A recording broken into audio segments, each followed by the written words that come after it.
በቡታጅራ ከተማ ውስጥ ምን ተፈጠረ?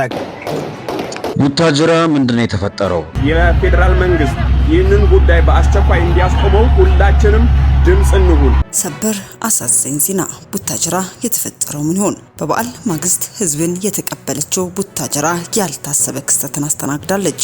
በማዕከላዊ ኢትዮጵያ ምስራቅ ጉራጌ ዞን ቡታጅራ ከተማ ከፍተኛ አስደንጋጭ ተቃውሞ ተከናውኗል። በዚህ የተቃውሞ ረብሻም የሶስት ሰዎች ህይወት የጠፋ ሲሆን ለቁጥር አዳጋች ሆኖ መጎዳታቸውም ተገልጿል። የዚህ ረብሻ መንስኤ ምን ይሆን? በከተማው ላይ የደረሰው የጉዳት መጠን ምን ያክል ነው? የሚሉትን በዝርዝር ይዘንላችኋል። በቆይታችሁ ታደምጡታላችሁ። በሌላኛው መረጃችን እጅግ አሳዛኝና አስደንጋጭ ዜና ተሰምቷል። ቤተክርስቲያን ላይ ጥቃት ተሰነዘረ። በአምልኮ ላይ የነበሩ አማኞች መገደላቸውም ተገለጸ። በቤተክርስቲያን በእሁድ አምልኮ ላይ በተገኙ ምዕመናን የተከሰተው እጅግ አስደንጋጭና ልብን የሚሰብር ነው። 4 ሰዎች ሲገደሉ 8 ሰዎች ላይም ጉዳት መድረሱ ተገልጿል። ይህ አሳፋሪና አሳዛኝ ክስተት ቤት አካባቢ ተከሰተ። የህግ አካላትስ ምላሽ ምን ነበር? የጥቃቱ አካል ማን ነው? የሚሉትንም እንዲሁ በዝርዝር መረጃችን ይዘንላችኋል። በቆይታችሁ ታደምጡታላችሁ። በሌላኛው መረጃችን እጅግ ልብን ይሰብራል። የእግዚአብሔር ሰው ወንጌላዊ በቃቸው ብለው ወደ ጌታ ተሰበሰቡ። በቃልዮት ቤተክርስቲያን ለበርካታ ዓመታት ያገለገሉት ወንጌላዊ አብርሃም ወደ ጌታ ከመሄዳቸው አስቀድመው ለቤተሰቦቻቸው የተናገሩት ልብንም ይሰብራል። ወንጌላዊ አብርሃም ወደ ጌታ ከመሄዳቸው አስቀድመው በቃቸው ሲሉ የተናገሩት ልብ ሰባሪ መልእክት ምን ይሆን የሚለውን እንዲሁ በመረጃችን አካተናል። ታድምጡታላችሁ። በስተመጨረሻም ባህል አይደለም ነው፣ አቅልለን ባህል እናርገው። ውስጡ መንፈስ አለው። ውስጡ የመንፈስ አሰራር አለ። ውስጡ ሰው የሞተ ነው፣ መከራ አለ። ያመለከ አሁን የኢትዮጵያ ህዝብ የኛ ባህል እንደዚህ ነው፣ እኛ ባህል እንደዚህ ነው ብሎ አጋንንትን ገዳዩን አጥፊውን አቅፎ ቁጭ አርጎ የኛ ባህል ነው አትንኩብኝ እያለ ይሄንን ገዳይ መንፈስ ይሄንን ባህል የሚበል ሃይማኖት የሚበል ምንም ገዳይ ነው፣ ሰይጣን ነው። በኦሮሞ ማህበረሰብ ዘንድ ትልቅ ቦታ ያለውና የግዳ ስርዓት መገለጫ የሚሉትን ኢሬቻ በዓል ገና ከመዳረሻው ብዙ እየተባለለት ይገኛል። በቤተክርስቲያን ታሪክ ውስጥ በስፋት የሚታወቁት የሀገራችን የወንጌል አርበኛ ክቡር ዶክተር ቄስ ቶሎሳ ጉዲና ኢሬቻ ክብረ በዓል መቃረቡን ተከትሎ ህዝበ ክርስቲያኑ ሊያደምጠው የተገባን መልእክት አስተላልፈዋል። ከክቡር ዶክተር ቄስ ቶሎሳ ጉዲና አንደበት የተሰማው መልእክት ምን ይሆን የሚለውንም በቆይታችሁ ከአንደበታቸው ታደምጡታላችሁ። እስከ መረጃው ፍጻሜ አብራችሁን ቆዩ።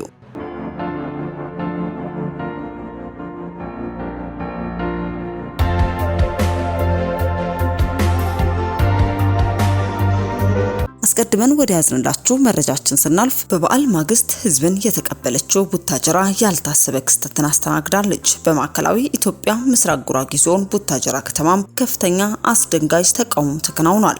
በዚህ የተቃውሞ ረብሻም የሶስት ሰዎች ህይወት የጠፋ ሲሆን ለቁጥር አዳጋች ሆኖ መጎዳታቸው ተገልጿል። በትላንትናው ዕለት የተፈጸመው አስነዋሪ ድርጊትን የህይወትና የአካል ጉዳትን አስከትሏል ሲልም የቡታጅራ ከተማ አስተዳደርም ገልጿል። የቡታጅራ ከተማ አስተዳደር መንግስት ኮሙኒኬሽን ገጽም መግለጫውን ከመሸ ያጋራውም እንዲም የሚል ነው። በትላንትናው ዕለት የከተማችን ህዝብ የማይመጠን አስነዋሪና አሳፋሪ ተግባር ማንም ሊወክሉ በማይችሉ የተደራጁ አካላት በቡታጅራ ከተማ በተወሰኑ መንደሮች ላይ ብጥብጥ ረብሻ ተፈጽሞ የነበረ ቢሆንም በጸጥታ ኃይሎች ብሎም በሰላም ወዳዱ ማህበረሰብ አማካይነት ማስቆም ተችሏል። የተፈጠረው አስነዋሪ ድርጊትም የህይወትና የአካል ጉዳትንም አስከትሏል። በዚህም ከተማ አስተዳደሩ የተሰማውን ጥልቅ ሐዘን እየገለጸን በተፈጠረው ብጥብጥና ረብሻም ህይወታቸውን ላጡ ነፍሳቸውን በገነት እንዲያኖሩልን ከልብ እየተመኘን ለቤተሰቦቻቸውና ወዳጅ ዘመዶቻቸው መጽናናትን እንመኛለን። የህዝባችን የቆየ አብሮነትና አንድነት እንዲሁም የከተማ በተለይም የሰላም ሰገነት አብነት ተብላ የምትጠራው ከቡታጅራ ከተማችን አኳያም የተፈጠረው ችግር የተፈጸመው የብጥብጥ ሁከት ተግባር ፍጹም ቡታጅራን የሚመጥንም አይደለም። ስለሆነም የቡታጅራ ከተማ አስተዳደር ችግሩን ለመፍታት ከሰላም ወዳዱ ህዝባችን ጋርና ከሚመለከታቸው አካላት ጋርም እየመከረበት መሆኑ ታውቆ የአካባቢያችን ብሎም የቡታጅራ ከተማን ሰላምና ጸጥታ ወደ ነበረበት ለመመለስም ህዝቡ ከጸጥታ መዋቅሮቻቸው ጋር በመተባበርም እንዲሰራ ጥሪያችንን እናቀርባለን በማለትም የቡታጅራ ከተማ አስተዳደርም በተፈጠረው ረብሻና ግጭት አማካኝነትም እንዲህ ሲልም መልእክቱን አስተላልፏል። ታዲያ ይህ ረብሻም የተፈጠረበት ምክንያትም ሲናኖ ሴራ ባህላዊ የሽምግልና ስርዓት የባለቤትነት ጥያቄን ያስነሳ ግጭት መሆኑን ሰምቷል። በማዕከላዊ ኢትዮጵያ ክልል ምስራቅ ጉራጌ ዞን ቡታጀራ ከተማም ትላንት ለተቃውሞ አደባባይ የወጡ ወጣቶችም ከጸጥታ አስከባሪዎች ጋር ተጋጭተው ሰዎች ለሞት መዳረጋቸውንም የከተማዋ ነዋሪዎች መግለጻቸውን ሰምቷል።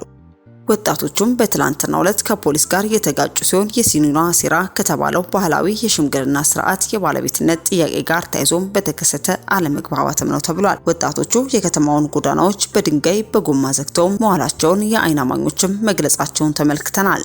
በከተማው እስከ ቀኑ 7 ሰዓት ድረስ የተኩስ እሩምታ ይሰማ እንደነበር የጠቀሱት ነዋሪዎችም የአምቡላንሶች ምልልስም በርቀት ተሰምቷል ብለዋል። በከተማው መረጋጋት ባለመስፈኑ ምን ያክል ሰዎች እንደተጎዱ ለማወቅ አስቸጋሪ መሆኑንም ነዋሪዎችም ተናግረዋል።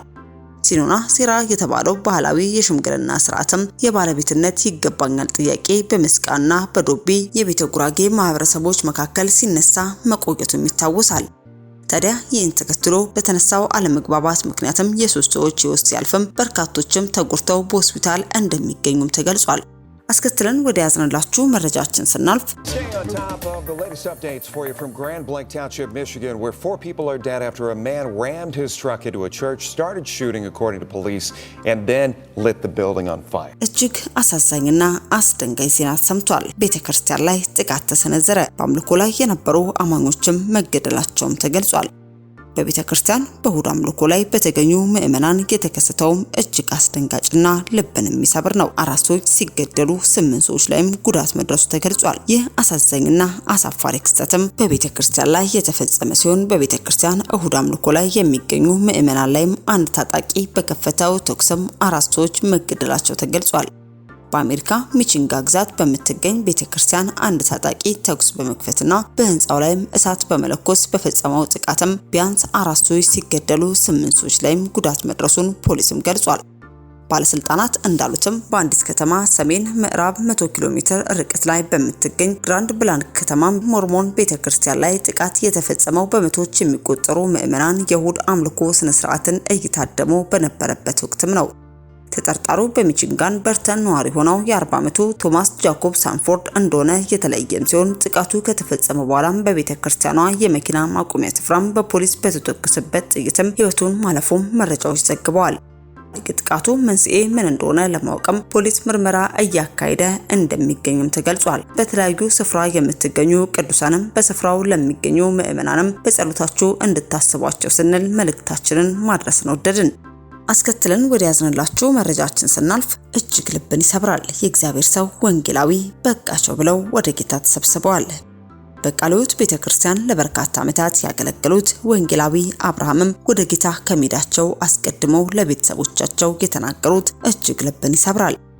በጋሞና አካባቢ ወንጌልን በመስበክ ያገለገሉትና በጠንጋሌ ቁጥር 1 ቃልዮት ቤተክርስቲያን አገልጋይ የሆኑት ወንጌላዊ አብርሃም አጡሬም ከዚህ ዓለም ድካም ወደ አገለገሉት ጌታ ተሰብስበዋል።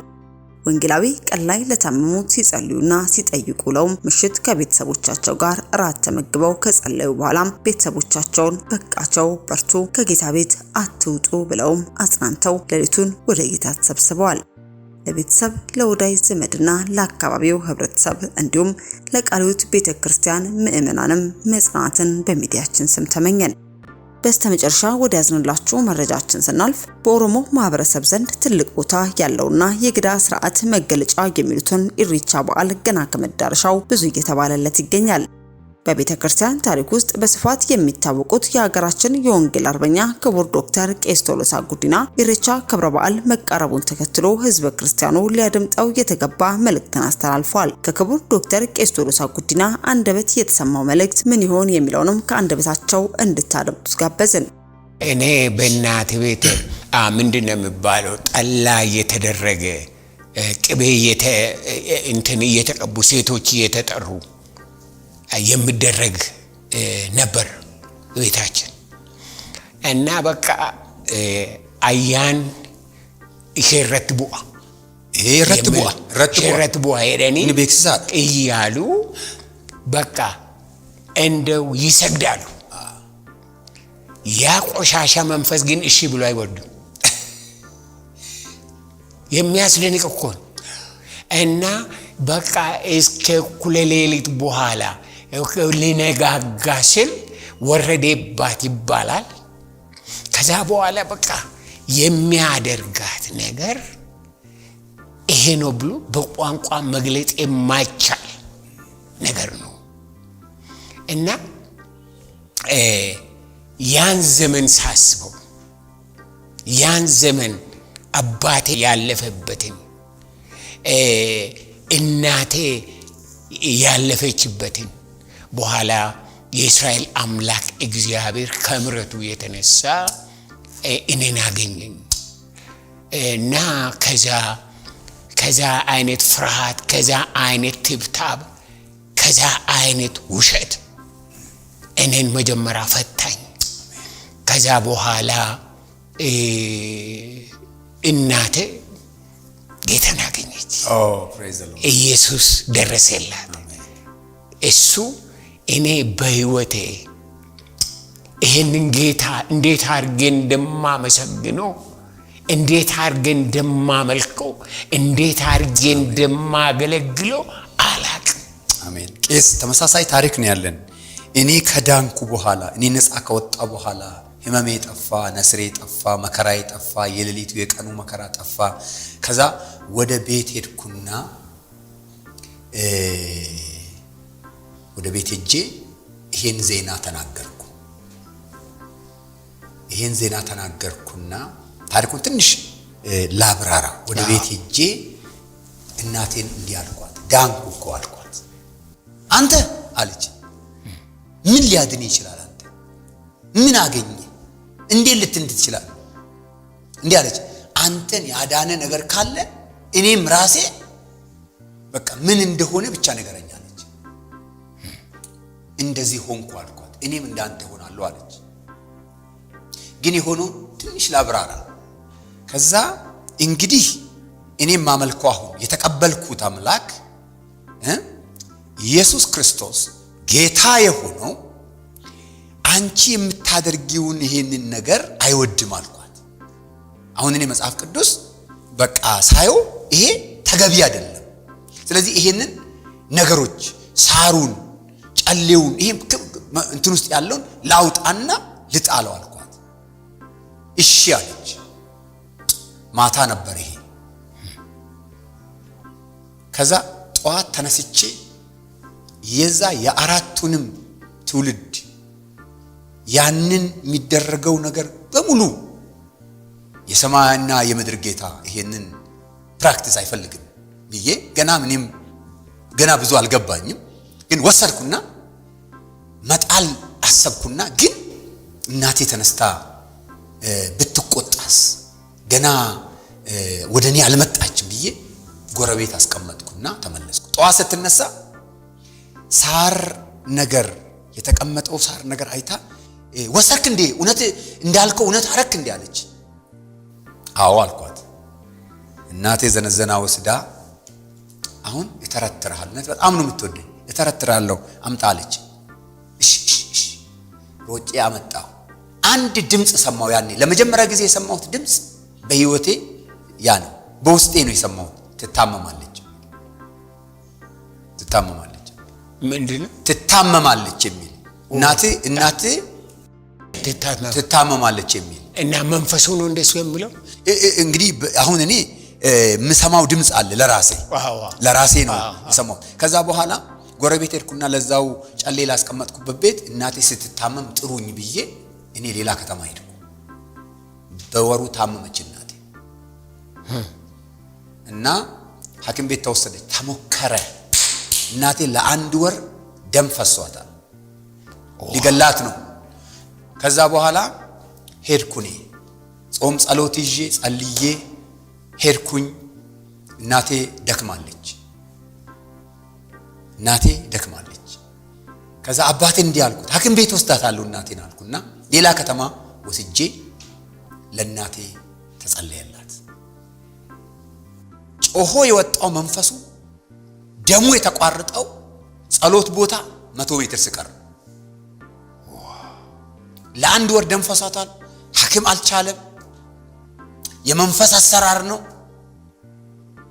ግን 100 ሜትር ወደ ጸሎቱ ስንሄድ ጮኸ መንፈሱ ጮኸ። ከዛ መንፈሱ ወጣ። ከዛ በኋላም ተጸለየላት። ደሙ በዛው ሰዓት ቆመ። እናቴ በጌታ ሆነች። ክብር ለእግዚአብሔር። ጌታን አግኝታ ብዙ ዓመት ኖራ ነው ወደ ጌታ የሄደችው እናቴ። ስለ እናቴ መዳን ሁሉ ጊዜ እግዚአብሔርን አመሰግናለሁ። ከዛ እናቴ ከዳነች በኋላ ቤት ያው ሄድኩ። አባቴ አቅም ስለሷ ቤት ሄድኩ። አንድ ቀን ነገርኳቸው። እኔ ምሰጣቸው ምነግራችሁ ነገር አለ አልኩ። ገና መናገር ሲጀምር ሁለት ወንድሞቼ ጮሁ። መንፈሱ ከላቸው ላይ ጮኸ። አሁን እሱ አገልጋይ ነው፣ አንዱ አገልጋይ ነው። ወንጌላዊ መጋቢ ግርማ ይባላል። ግርማ በዳዳ ጮኸ። አጋንንቱ የሱ ወንድም ደግሞ ከሱ የሱ ታናሽ ቦኪ መኮንን ቦኪ ይባላል። እሱም ጮኸ። ሁለቱም ጮሁ። አባቴ ያልኩት ብሎ ምን ያረጋችሁ ነው አለ። ኢላችሁ ያለው መንፈስ እየጮኸ ነው አለ። በጌታ በኢየሱስ ስም ውጡ ብዬ አስወጣው። ጌታን ተቀበሉ። ቤተሰቤ ሁሉ ጌታን ተቀበለ። ከአባቴ በቀር አባቴ ወደ 8-9 ዓመት ቆይቶ ነው ጌታን የተቀበለው። ሁላቸውም በሽተኞች ነበሩ። ሁላቸውም የመከራ ህይወት ይኖሩ ነበር። ሁላቸውም ሌሊት የሚጮሁ ናቸው። እግዚአብሔር ያንን ቤት፣ ያን የጨለማ ቤት፣ ያን የመከራ ቤት፣ ያን የተስፋ መቁረጥ ቤት እግዚአብሔር በክርስቶስ ኢየሱስ ነፃ አወጣ። ክብር ለእግዚአብሔር ይሁን። ሁሌ ጌታን የማመሰግነው ስለ መዳኔ፣ ስለ ቤተሰቦቼ መዳን ነው። እናቴም አባቴም ጌታን ተቀብሎ ነው ወደ ጌታ የሄዱት። ክብር ለእግዚአብሔር ይሁን። ሁሉ ጊዜ ጌታን አመሰግናለሁ። እኔ የመጀመሪያ ልክ እንዳንተው እኔ የመጀመሪያ ጌታን ያገኘው እኔ ነኝ። በኋላ ደግሞ እግዚአብሔር በኔው በኩል ነፃ አወጣቸው። ማለት እንግዲህ መልእክተኛ ሆንኩ። እግዚአብሔር ተጠቀመብኝ። የጌታን ስም በላቸው ላይ ጠራው። ጌታ ክርስቶስ ቤተሰባችንን ነፃ አወጣ። ክብር ለእግዚአብሔር ይሁን። እንግዲህ እዚህ ጋር አንድ ጥያቄ እዚህ ጋር ማቲንግ ማንሳት ያለብን እንደው ባነሳለ አሁን በመጽሐፍ ቅዱስ ውስጥ ሆነን ስናይ እንግዲህ እኔ በዋቀ ፈታ ውስጥ ሆኜ ሁሉም ቅዱስ መንፈስ ነው። ሁሉም ቅዱስ አያና ነው። አሁን ደግሞ እዚህ ጋር ሆነን ስናይ መጽሐፉ ያስተማረን የነገረን ነገር ካለ የሚያሰቃይ አያና አለ፣ ደግሞ ቅዱስ አያና አለ። ማለት መንፈስ ቅዱስ ክርስቶስ ራሱ የእግዚአብሔር አያና ነው። እንግዲህ እዚህ ሆነን ስናይ ምናልባት ይሄ እርኩሱንም ቅዱሱንም አንድ ላይ አድርጎ ደምሮ የመያዝ ውስጥ እንደነበርን እና ያ ይሆን ወይ የመከራችን? ምክንያቱም ቅዱስ ነው ብለን ያዝነው፣ እግዚአብሔር ነው የሰጠን ብለን ያዝነው፣ ግን እኛን ሲያሰቃዩ ቤተሰቦቻችንን የገደሉ አያናዎች ነበሩ። የእግዚአብሔር መንፈስ ግን ሰው አይገልም። ምንድነው ስለ ቤተሰብ ሳስብ እናቴ ልጆቿ ስላጣቻቸው ልጆቿ በመቀነት ወገቧን አስራ ሲታለቅስ እንደ ትላንትና ነው ትዝ የሚለኝ። እንደገና ደግሞ በቤታችን ውስጥ አቴቴ ተብሎ አካባቢ ያሉ ሴቶች በሙሉ ተጠርተው መጥተው የማይደረው ሌሊቱም በሙሉ ሲጮሁ መና ምናምን እያሉ በሷ ላይ መንፈሱ እንዲመጣ እንደዚህ አይነት መንፈስ ነበረ እና በዚህ አይነት ነው የኖሩት። እናቴ ጌታን ስታገኝ ለመጀመሪያ ጊዜ አይኗ ተከፈተ። 31 ዓመት ክርስቶስ ኢየሱስን ያን ማንም እንዲያነሳባት አትፈልግም። ያ ዘመን የጨለማ ዘመን፣ የጭንቀት ዘመን፣ የቅዠት ዘመን፣ ከኑሮ አይደለም፣ የትዳር አይደለም፣ በቃ የሰላም አይደለም። በእንደዛ አይነት ኖራ እግዚአብሔር ነፃ አውጥቷት ጌታዬን አግኝታ እኔ ለእግዚአብሔር የማረገው ነገር ወገኔ እንደዚህ ሳስቡ ምን አለ ለሱ የማረገው ነገር ይሄንን ከእንደዚህ አይነት አስጨናቂ ከእንደዚህ አይነት አጥፊ መንፈስ ነፃ የሚያወጣው የእግዚአብሔር ልጅ የናዝሬቱ ኢየሱስ ክርስቶስ በዮሐንስ ወንጌል ምዕራፍ 8 ቁጥር 32 ላይ እውነትን ታውቃላችሁ አለ፣ እውነትም አርነትን ያወጣችኋል። የኢትዮጵያ ሕዝብ የኦሮሞ ሕዝብ ብቻ አይደለም።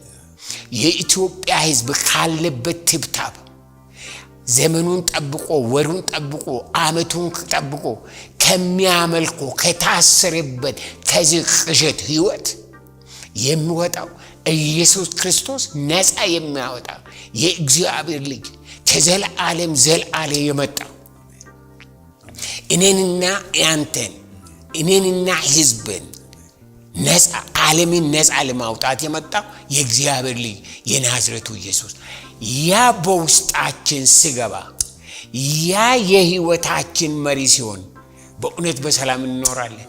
በእውነት ፍቅር ምን እንደሆነ እንረዳለን። እና ስለዚህ አሁን በምድራችን እንግዲህ ይሄ የተረት ነው፣ የአፍ ተረት ነው። ተገልጦ የተጻፈው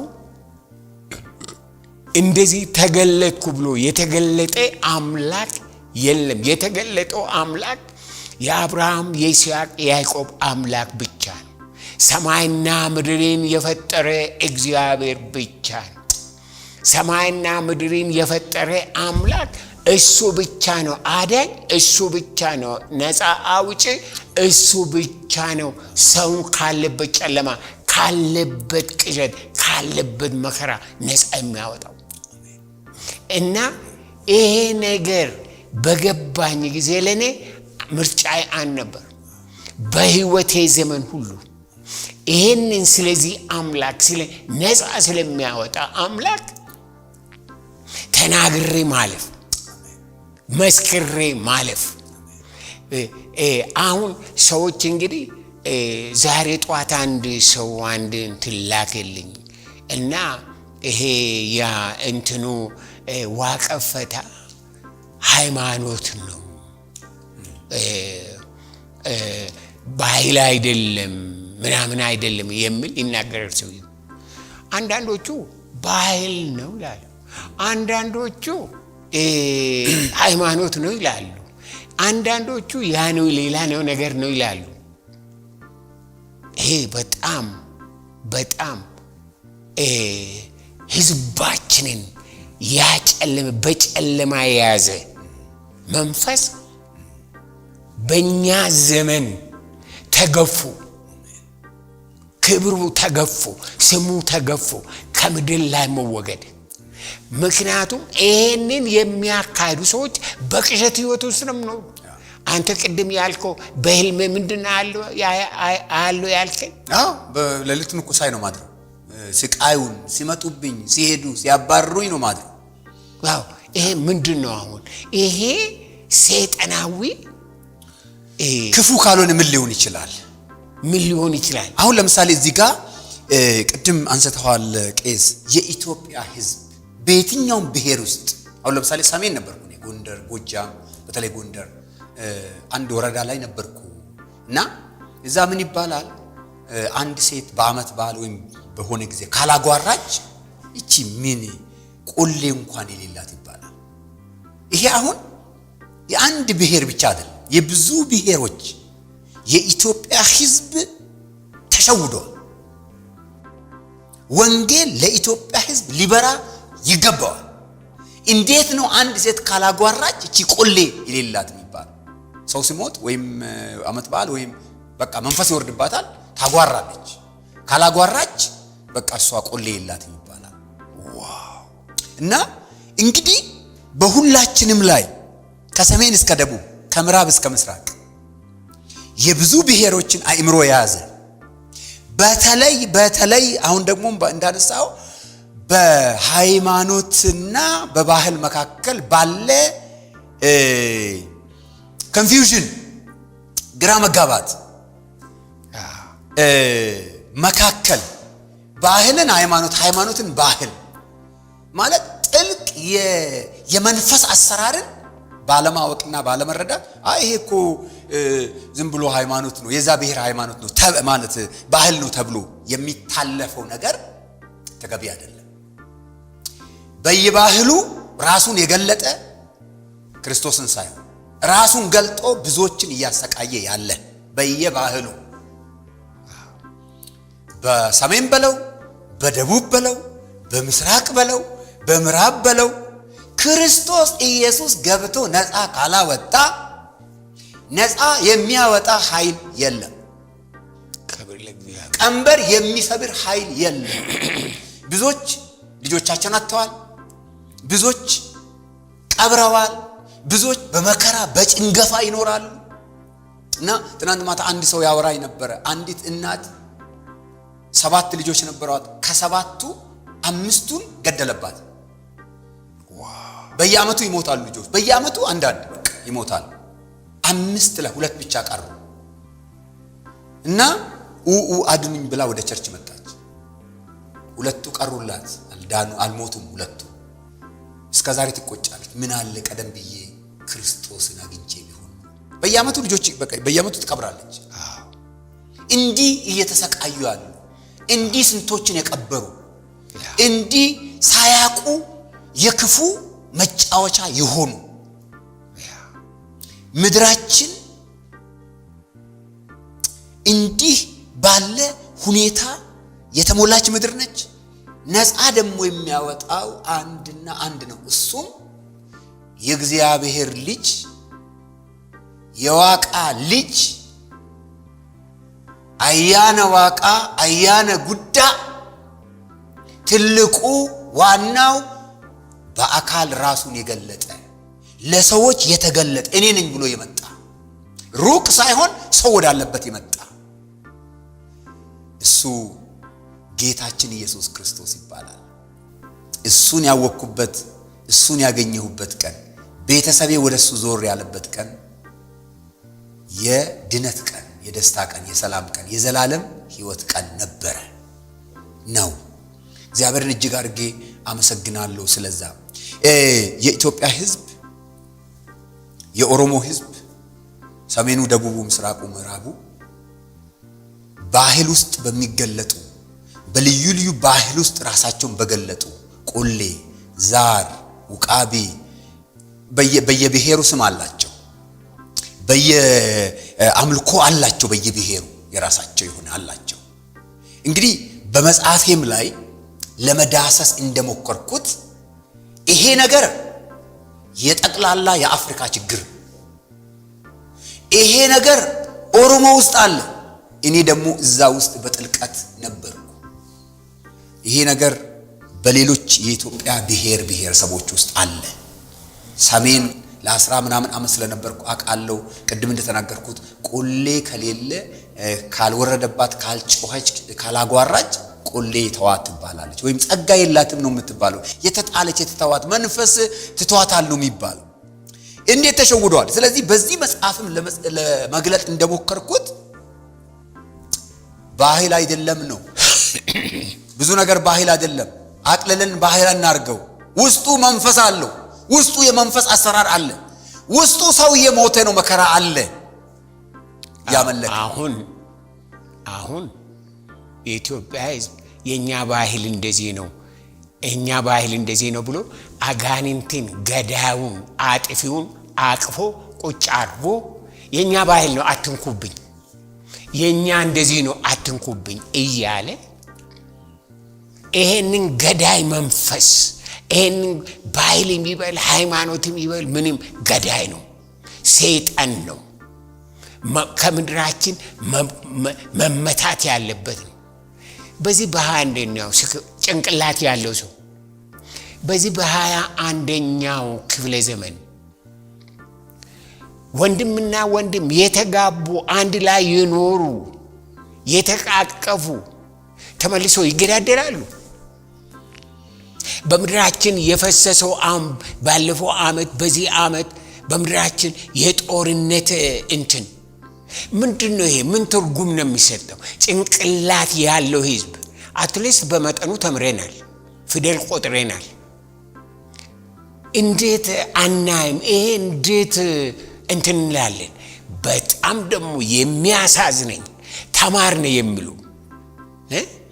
ተማርን የሚሉ ይሄንን ነገር ይሄ የሰላም ነው ይሄ የእንትን ነው እያሉ ሲሄዱ አፍሩም ምን የሰላም ነው ኦሮሞን ሲፈጃ ሲገል ትግሬን ሲጨረሰ አማራን እየፈጀ የምን ሰላም ነው በኢትዮጵያ ምድር ሌላ የሰላም ሃይማኖት አለ ደቡቡ እንደዚህ ሲጋጭ ምን ሰላም አለ ሰላም አንድ ነው የሰላም ንጉስ የእግዚአብሔር ልጅ የናዝሬቱ ኢየሱስ ስለዚህ ጠቅላላ በሃይማኖት ስም በፖለቲካ ስም ነው አሁን በሃይማኖት ስም አይደለም በፖለቲካ ስም ነው በቃ እገሌ እንደዚህ ያ ኢየሱስ እንደዛ እየተባለ ክልል እየተባለ ህዝቡን እየመታ ምንድነው በክልል ፖለቲካ በብሔር ፖለቲካ ምድርቷን እያሰቃየ ያለ ይሄ አጋንንት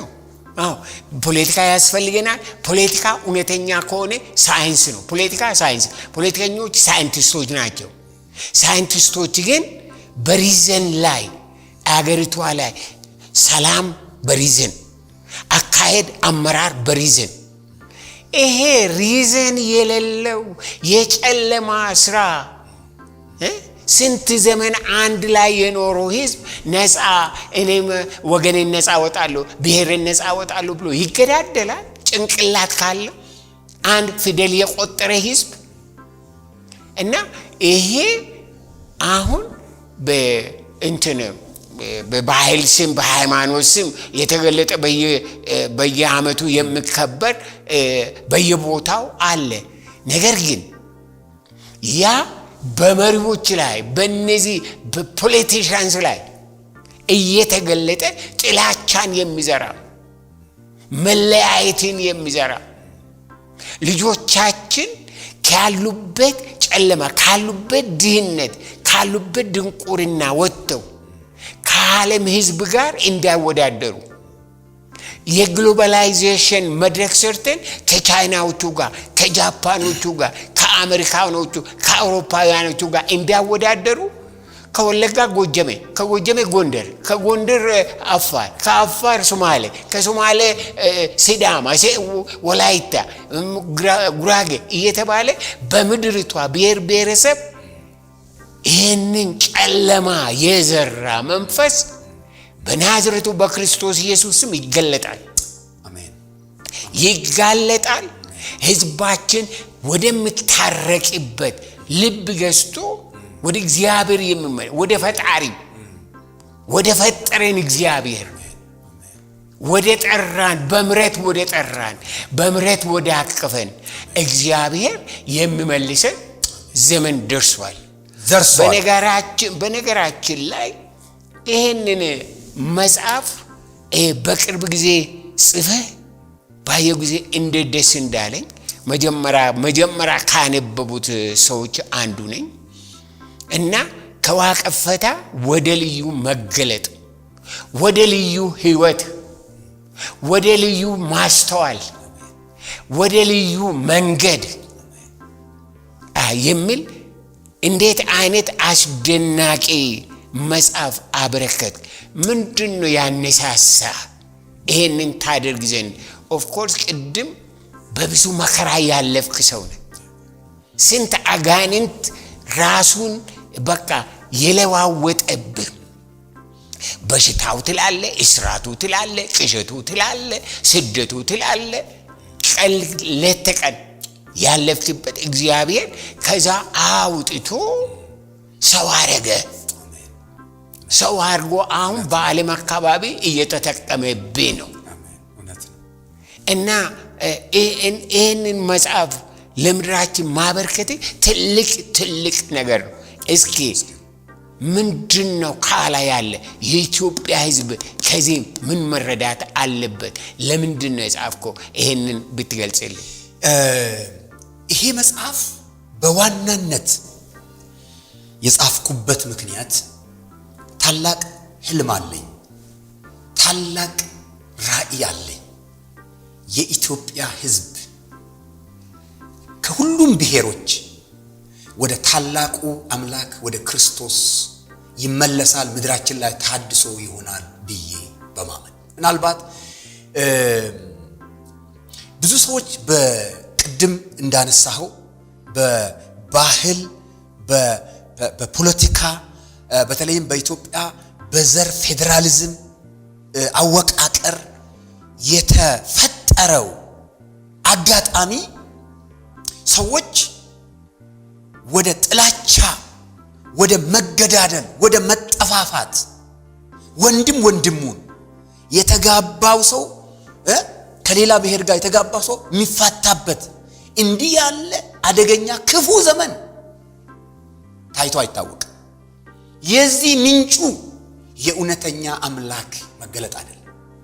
እውነተኛው እግዚአብሔር ሰው ሲገለጥለት ይሞትለታል ሰው እንጂ ሰው አይገለም። የሚያገዳድል ከሆነ ሂድና ግደል የሚል ካለ እሱ እውነተኛው አምላክ አይደለም። እሱ እውነተኛ አምልኮ አይደለም። ጥላቻን ሌላ ዘር የሚጠላ እውነተኛ አምላክ አይደለም።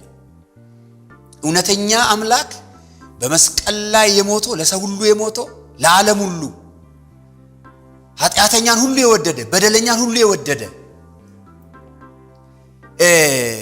አምላክ የተከተለ ሰው የገባው ሰው የበራለት ሰው ከጥላቻ ፖለቲካ ይወጣል። ወደ መግባባት፣ ለሰው ሁሉ አክብሮት እና ለሰው ሁሉ በጎ ይመኛል። ምድር ሰፊ ነች። አገራችን እንኳን ለኛ ለሌላ በረከት ገና ትሆናለች እና ይሄ መጽሐፍ አንደኛው አጀንዳው በተለይ በኢትዮጵያ ምድር ክርስቲያኖች ነን ብለው ቤተ ክርስቲያን ውስጥ ቁጭ ብለው እዛ ጋር ያለውን አምልኮ ስለማያውቁ ብቻ ባህል ነው ይላሉ። አያውቁማ። እኔ ከየት እንደመጣው አውቃለሁ። ባህል አይደለም፣ ሃይማኖት ነው። መስዋዕት ታቀርባለህ፣ እዛ የምታመልከው ነገር አለ። እዛ ባህል አይደለም። ባህል ብለህ ስታቃልል አንደኛ የሃይማኖቱን ሰዎችም አለመክበር ነው። ሰዎቹ ራሳቸው እንከባበር ብለዋል። የመጫና የቱለማ ማህበር ኢሬቻን የሚያረጉ ዋቀፈታን የሚከተሉ ሰዎች ይሄ የኛ ነው አትረብሹ ብለዋል።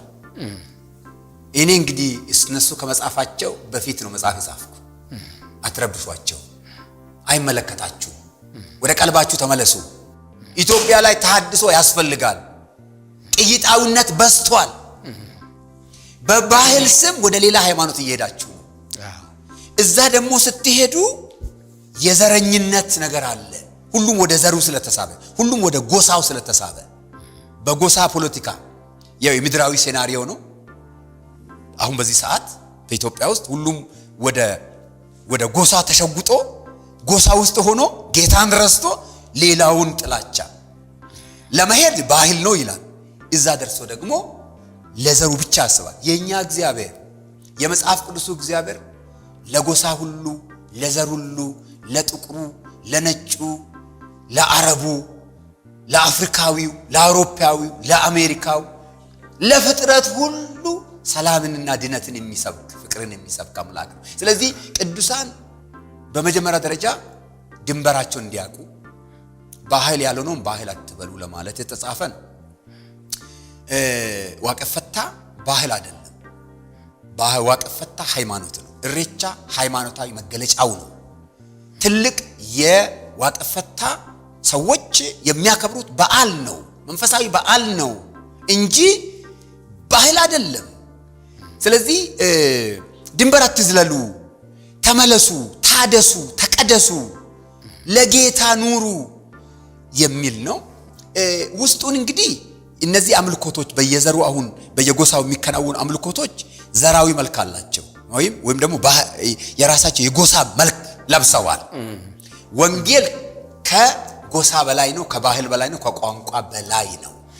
ስለዚህ ወደዛ አትሸጎጡ፣ ለሁሉ ወደሚሆን ወደ ዋቃ ወደ እግዚአብሔር ተመለሱ የሚል ነው መልእክቱ፣ ዋና መልእክቱ።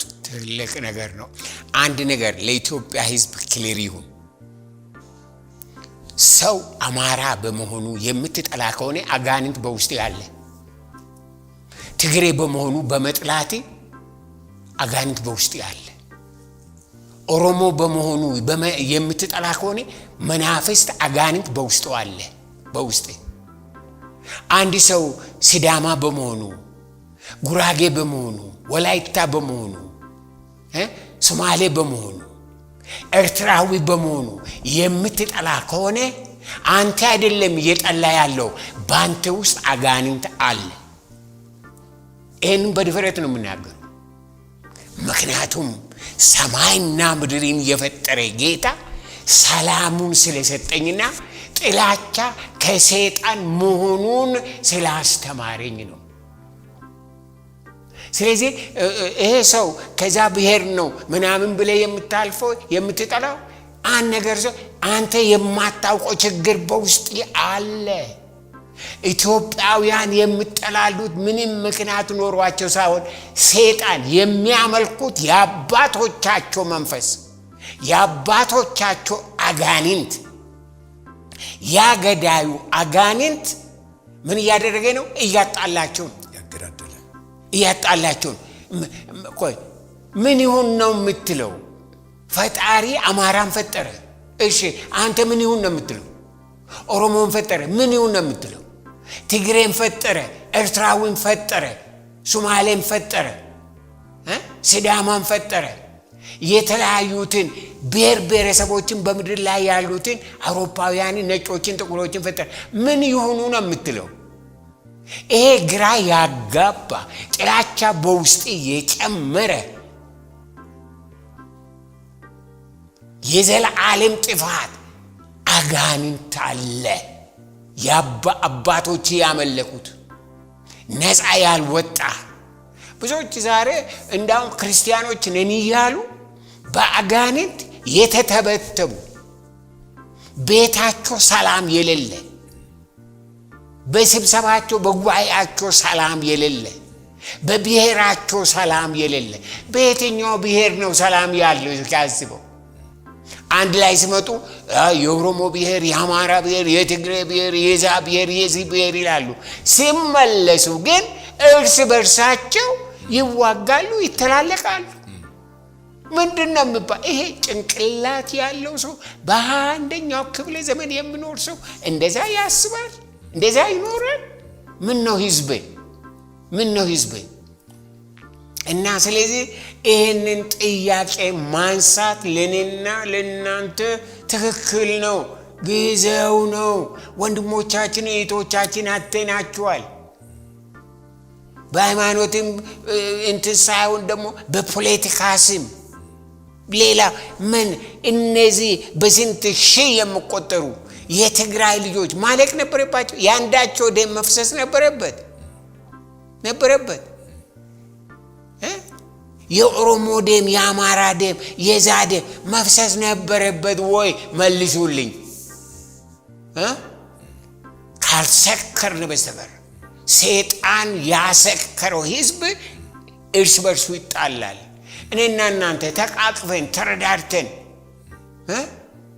በዓለም ድርጅት በዓለም መድረክ ላይ ወጥተን ከዓለም ጋር ቴክኖሎጂካሊ በተራመዱት እናንተ ጋር ከነሱ ጋር መወዳደር አለብን እንጂ እዚቹ ደሃን ይገላል፣ ደሃን ይጠላል። ክልል ተብሎ ከሰሜን ወደ ደቡብ እንዳይሄድ፣ ከደቡብ ወደ ምስራቅ፣ ከምስራቅ ወደ ምዕራብ ምን ማለት ምን አይነት ጭንቅላት ነው? ምን አይነት እስራት ነው? ለኢትዮጵያ ህዝብ ዛሬ እኔና ዶክተር በቀለ እንለምናችኋለን። ፕሊዝ